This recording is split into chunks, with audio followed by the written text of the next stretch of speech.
It's not about clearing out your closet. It's about the transformation of your mind.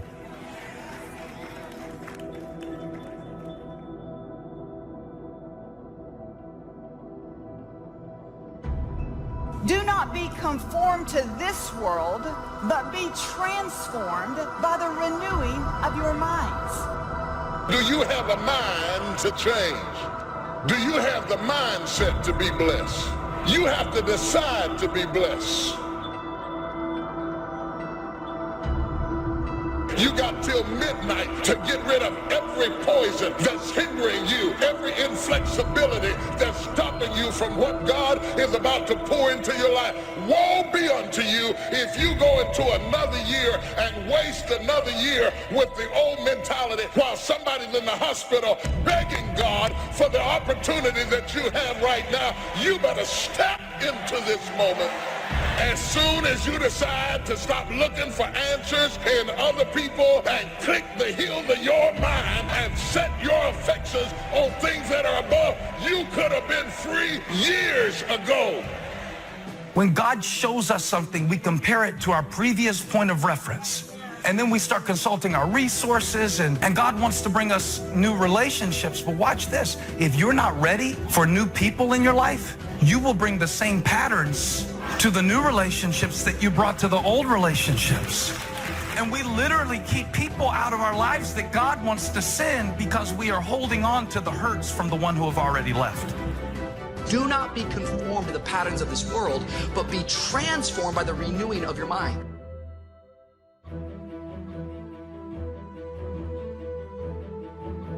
Transformation doesn't come because you show up here for an hour and 20 minutes. You'll be transformed by the renewing of your mind. But this word renewing is the same word as renovating. How many of you know you can't renovate a house in an hour and 15 minutes? If you're going to renovate a house, you got to kick some walls down. You got to pull some tiles up. You got to get into the mess of it. And that's what we got to do in our brain. You have to decide that you're going to be in control and that you are going to do what you want to do. You are the machine and you can control the machine. Weakness doesn't get a vote. Sadness, no vote. Frustration, no vote. I don't even give my temper a vote. You have to learn how to shut your mind against strifeful thoughts. And as soon as they come, you need to say, this is going nowhere. I've been there, done that, and I'm going to change my mind, get in agreement with God, and let God take care of the situation. The next time that you're feeling weak or you're feeling lazy or you're feeling emotional, tell them you are declaring martial law on your mind. You're declaring mind control. And impose what you want on your brain and use that mind control to move your life where you want it to be.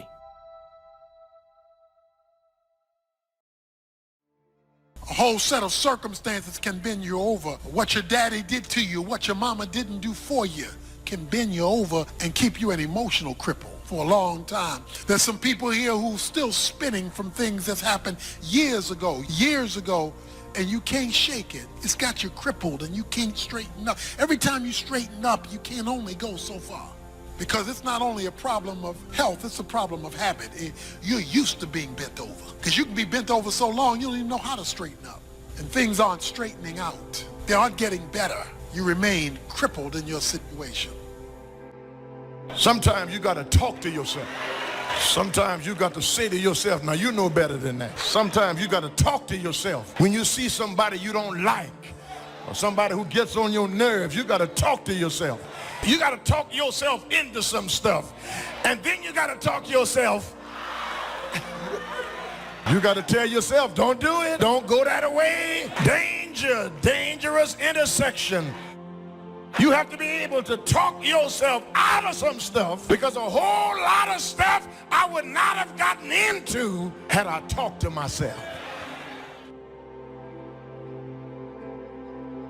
We've got a chance to grow like never before, but I'm telling you, there's going to be many enemies that's going to try to prevent us. Whatever threatens you, I'm asking you to threaten it back. Take care of your responsibility. Somebody wants to destroy your chances for a good future by their negative talk, negative thinking, putting it all down. I'm telling you, walk away if you have to. Walk away. Whatever threatens you, threaten it back. Whatever threatens your opportunity, threaten it back. Now, some of our enemies are on the outside, but here's the most important thing to understand. Some of our enemies are on the inside. You got to do battle with your own indifference. And you've got to learn not only to nourish your values, you've got to learn to do battle with your enemies. I'm asking you to have some faith, have some courage, believe, drive your doubts into a small corner. Don't let them loose like a mad dog, drive you into a small corner. Don't doubt the future, don't doubt the possibilities. And here's the most important one of all, don't doubt yourself. If I've got miracle working power to change my life, so do you. If I can grow, you can grow. I'm asking you, don't sell yourself short. But I wonder, have you taken the time to think about, why am I doing this in the first place? Am I trying to prove something to someone who disrespected me 10 years ago, who isn't even paying attention to my life anymore? Why am I posting this? To impress people who follow me on social media that don't even really know me? What is my reason for doing what I'm doing? At the start of the day, you need to set your mind for victory. Don't let just any thoughts play. You have to think thoughts on purpose. If you wake up and just think whatever comes to mind, thoughts will tell you, you have too many problems. You're too tired. Nothing good is going to happen today. If you don't set the tone for the day, negative thoughts will set them for you. Before you check the phone, before you see what the weather is like, you need to think on purpose, power thoughts, victory thoughts, can-do thoughts.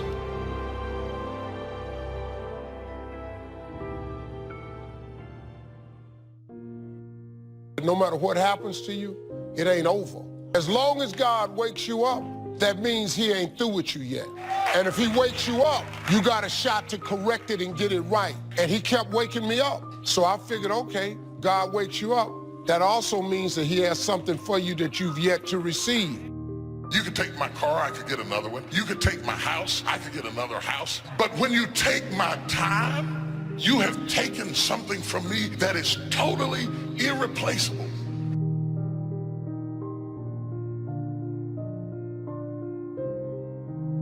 Even if you are 40 or 50 or 60 or 70, doesn't matter. You're in the game now, and that's what counts. And all those quote-unquote wasted years, they weren't wasted because you learned. Learned about what it's like to be weak, and the knowledge that you learned about those things is fuel to make sure that it never happens again. Because you know what is out there, and you know how bad it can get. I say you embrace what you learned from the weekdays. Let them make you even stronger. And you use your own personal transformation that you've made in life. Use that to help other people transform and get on the path as well. If you know what it is to have the kind of pain that feels as if you cannot be comforted, if you know what it is to be at the end of your rope and feel like your life is over and you've got questions that cannot be answered and you're confused and you're uncertain, you need to learn this verse. They that sow in tears shall reap in joy. I will never forget there's been many opportunities in my life that I have grappled with grief and pain so unbearable and so overwhelming that I thought that I would never smile again. I've seen days that were so dark for me that I thought there could not possibly be a silver lining in the clouds that hung over my head. I've seen days and weeks and months that drugged me so low that I gave up all hope of getting up again. But in the midst of all of that despair and that trouble and that trauma and that pain, there was in the basement of my soul this one word, when. When should you start the day? As soon as you have it finished. Plan the day the best you can, leaving plenty of room for improvising and surprises and all the stuff that happens during the course of the day. But if you've planned a good, productive day, now you start that day, you can't believe how much more valuable your time will be. Next, don't start the month until you have it finished. The places to go and the people to see and the productivity and the sales and the customers and the development and all the rest of what you want to accomplish during the course of 30 days. And then here's the big one. This is really challenging. Don't start the year until you have it finished to the best of your ability. It can't be finished like minute by minute. But in terms of the sweep of what you want to accomplish, make sure that that's set and ready to go. And it might get all upset. It might get torn up and you do a new one. You make so much progress the first 90 days that now you've multiplied it all by 2, by 3. Because that happened to me. I thought, wow, this is going to be a great year. By the time I'd finished the 3rd month, I'm rolling. So many things are happening. I revised my whole year's plan. Don't let anything overly bug you. Because remember now, you don't have to do anything. Someone says, well, I got to get a handle on my time. The answer is no, you don't. If you want to let it all go, you can let it all go. Somebody says, you ought, you ought, you ought. Jot this down. Ignore all the you oughts or you should. Take charge of your life. Take charge of your time. Take charge of your resources, which we're going to talk about next. Take charge of your health. You're the one that's responsible for it. It's not a requirement of society that you not have a heart attack and take care of your family, but you must make it a requirement of yourself. You will be okay. Nothing has been wasted. Like I say, successful people don't make the right decisions, they make their decisions right. And you have an opportunity right now to make things right inside and out. When you say you're depressed, you've got to understand that depression is the opposite of expression. So what you're literally doing is stuffing down and depressing something that wants to come up and rise out. I wouldn't be surprised if you had like jaw, ear, or neck pain having to do with expressing yourself, speaking your truth. So yeah, you're depressing yourself. Stop it. Speak up, speak your truth. Now, right, once you get that off your chest, now it's time to turn the flashlight in and discover what your truth is.